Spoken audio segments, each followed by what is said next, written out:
स्वागत है आप सभी का। आज एक नए टॉपिक के साथ आपके समक्ष यहाँ उपस्थित हैं। आज का टॉपिक है एल नीनो।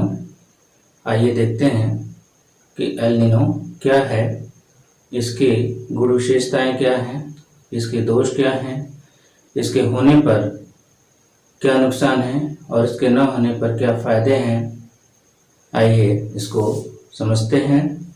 यह टॉपिक विविध परीक्षाओं की दृष्टि से काफ़ी इम्पोर्टेंट है। यदि इसे गहनता से अध्ययन किया जाए तो निश्चित रूप से प्रतियोगी परीक्षाओं में इससे लाभ प्राप्त हो सकते हैं। तो आइए प्रारंभ करते हैं। El Nino.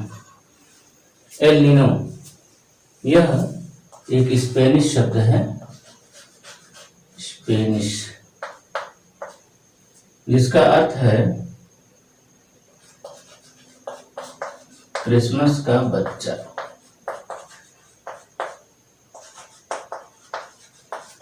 कहीं कहीं यह छोटा शिशु से भी अर्थ लगाया जाता है। तो क्रिसमस का बच्चा से तात्पर्य क्या है? क्रिसमस का बच्चा से तात्पर्य यह है कि यह क्रिसमस त्योहार के आसपास के दिनों में दक्षिणी अमेरिका के पश्चिमी तट पर अर्थात इक्वेडोर और पेरू, ये इक्वेडोर है और ये पेरू है, कि पश्चिमी तट पर यह उत्पन्न होती है, जिसके कई नुकसान होते हैं। आइए और भी इसमें जोड़ते हैं। इसका पता सबसे पहले वर्ष 1924 में पता लगाया। किसने पता लगाया? गिलबर्ट वॉकर ने।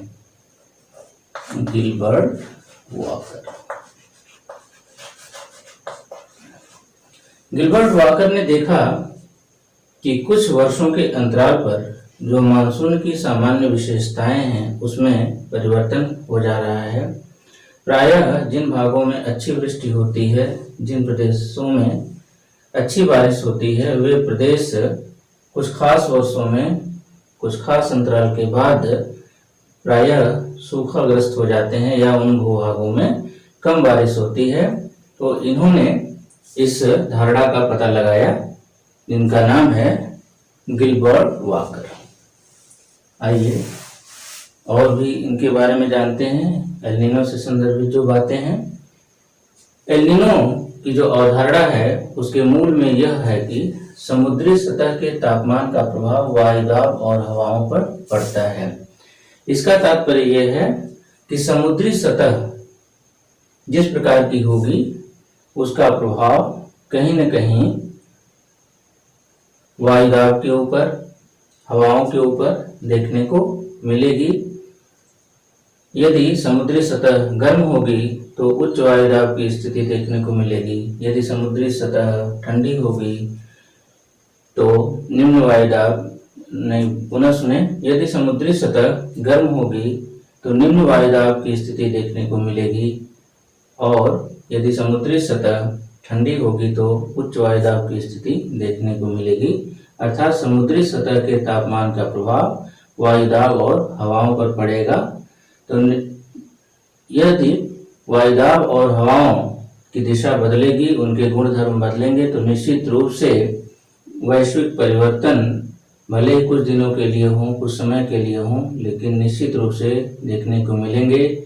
या तो सूखे की स्थिति होगी, या तो भारी बारिश की स्थिति होगी, या वनाग्नि की स्थिति होगी, कुछ भी संभव हो सकता है। इससे आगे चल करके नुकसान के अंतर्गत जोड़ा जाएगा। तो आइए देखते हैं एल नीनो के प्रभाव को। यह धारणा प्रशांत महासागर और हिंद महासागर के सतही तापमान पर, जल के सतही तापमान पर आधारित है। अर्थात इसके उत्पन्न होने पर सतही तापमान की क्या स्थिति होती है, इसके उत्पन्न न होने पर जल के सतही तापमान की क्या स्थिति होती है, इसे आगे देखा जाएगा। तो हिंद एवं प्रशांत महासागर के सतही तापमान पर यह अवधारणा आधारित है। आइए और इसमें देखते हैं। यहाँ दो तरह के कलर्ड चाक का प्रयोग किया गया है। एक पिंक कलर के चाक का प्रयोग किया गया है और दूसरा ग्रीन कलर के चाक का प्रयोग किया गया है। इसमें कुछ और बेसिक चीजें पहले जोड़ दें। यह धारा जब उत्पन्न होती है, एल नीनो की धारा जब उत्पन्न होती है, तो इसका समय विद्वानों द्वारा 9 से 12 महीना बताया गया है। अर्थात इसका जो जीवन काल है वह 9 से 12 महीने का बताया जाता है। और यह जिन अक्षांशों के बीच उत्पन्न होती है, 3 अंश दक्षिणी अक्षांश से 18 अंश दक्षिणी अक्षांश के बीच इसकी उत्पत्ति मानी जाती है। और उत्पन्न कहाँ होती है? उत्पन्न होती है इक्वेडोर के पश्चिमी तट पर और पेरू के पश्चिमी तट पर, जो दोनों आसपास सटे हुए हैं, आसपास लगे हुए हैं, किंतु इसकी दूरी 200 किलोमीटर के आसपास, अर्थात यह तट से 200 किलोमीटर की दूरी पर ज्यादा अस्तित्व में देखी जाती है। अब आइए देखते हैं, एल नीनो जब उत्पन्न नहीं रहती है, अर्थात सामान्य दिनों में, सामान्य वायुदाब के समय, सामान्य हवाओं के क्रम के समय, प्रायः प्रशांत महासागर में हाई प्रेशर और हिंद महासागर में लो प्रेशर की कंडीशन देखने को मिलती है। और यह स्थिति जो होती है सीसा जैसी होती है। सीसा बच्चों के खेलने का एक प्रकार का उपकरण है, जिसका एक हिस्सा हमेशा नीचे की ओर और दूसरा हिस्सा हमेशा ऊपर की ओर होता है। यह बच्चों की गतिविधियों की वजह से कभी ऊपर कभी नीचे जब बच्चे खेलते हैं तो हो जाता है। ठीक वही कंडीशन यहाँ देखने को मिलती है। सामान्य दिनों में इंडोनेशिया और आसपास के हिस्सों में उच्च वायुदाब की स्थिति देखने को मिलती है, जबकि हिंद महासागर में लो प्रेशर अर्थात निम्न वायुदाब की स्थिति देखने को मिलती है। ऐसी स्थिति दक्षिणी दोलन के रूप में जानी जाती है। हवाएं प्रायः उत्तर पश्चिम भारत की ओर अग्रसर होती हैं। हवाएं नमी और आर्द्रता के साथ उत्तर पश्चिम भारत की ओर अग्रसर होती हैं। दक्षिण पूर्वी एशिया से प्रवेश करते हुए यह लो प्रेशर बेल्ट की तरफ बढ़ती हैं, जिस कारण भारत में अच्छी बारिश होती है, अच्छे मानसून की स्थिति देखने को मिलती है। अर्थात सामान्य दिनों में जब एल नीनो नहीं होती है तब की यह स्थिति होती है। इसे वॉकर सेल के रूप में भी जाना जाता है, या यह दशा वॉकर सेल के रूप में भी जानी जाती है। तो यहाँ ग्रीन कलर के जरिए यह दिखाया गया है कि सामान्य अवस्था में भारी बारिश या अच्छी वृष्टि की संभावना दक्षिण पूर्वी एशिया से भारत में महसूस की जाती है या अच्छी बारिश प्राप्त होती है।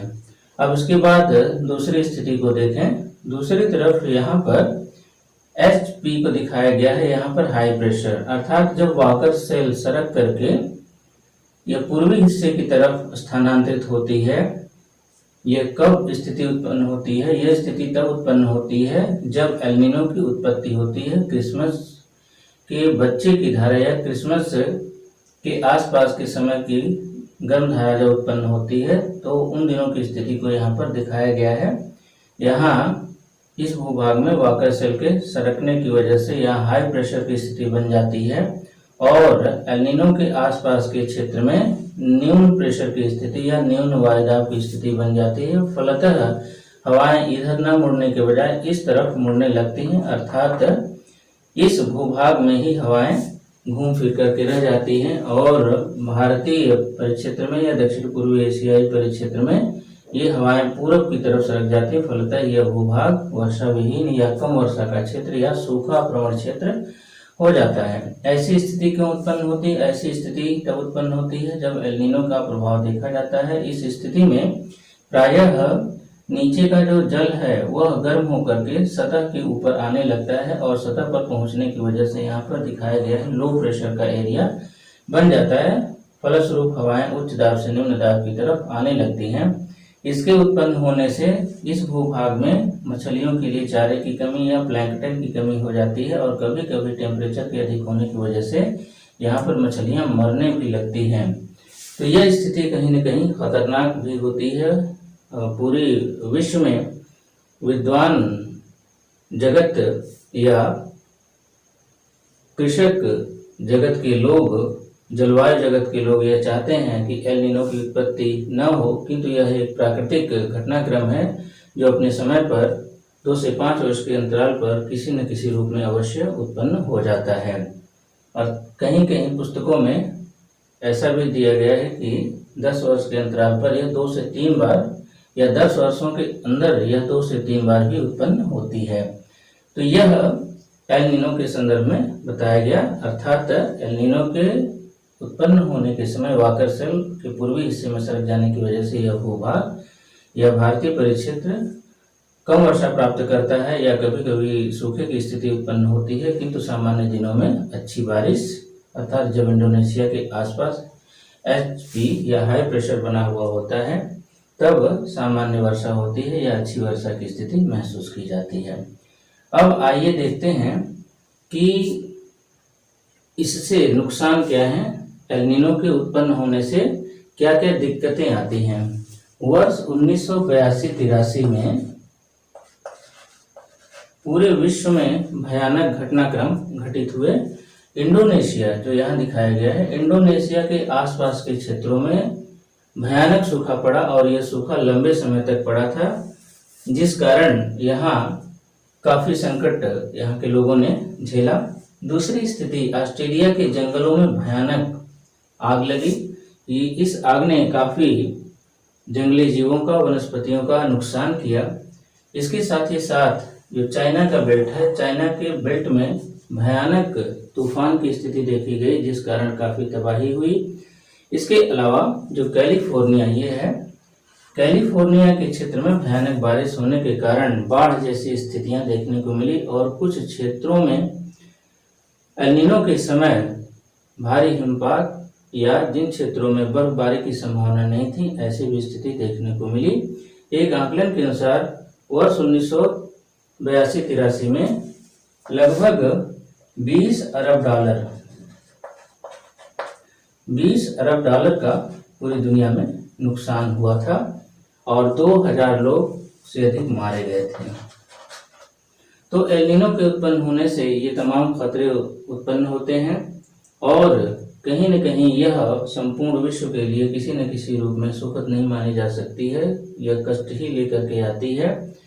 और प्रायः इस क्षेत्र के जो मछुआरे हैं, दक्षिणी अमेरिकी क्षेत्र के या इक्वाडोर और पेरू के जो मछुआरे होते हैं, उनके लिए ये दुर्दिन का समय होता है, क्योंकि यहाँ पर मछलियाँ प्रायः सामान्य दिनों की तुलना में कमतर हो जाती हैं या विलुप्त प्राय हो जाती हैं, दूसरे क्षेत्रों में चली जाती हैं गर्म तापमान की वजह से या जल के गर्म होने की वजह से। तो यहाँ के मछुआरे क्राइसिस की कंडीशन में आ जाते हैं, उनका जीविकोपार्जन जो है वह प्रभावित हो जाता है। तो एक धारा के उत्पन्न होने से, अर्थात एल नीनो के उत्पन्न होने से पूरी दुनिया के जो संबंधित आसपास के, खासतौर से अटलांटिक और हिंद महासागर के इलाके हैं, ऑस्ट्रेलिया से सटे हुए इलाके हैं, वे कहीं न कहीं इससे प्रभावित होते हैं। तो यह कुल मिलाकर के भारतीय परिप्रेक्ष्य में शुभ नहीं मानी जाती है। तो एल नीनो के संदर्भ में ये बातें बताई गई, निश्चित रूप से यह कहीं न कहीं किसी न किसी रूप में परीक्षा उपयोगी सिद्ध होगा, ऐसी हमारी उम्मीद है। शेष नए टॉपिक के साथ अगले दिन उपस्थित होंगे। धन्यवाद।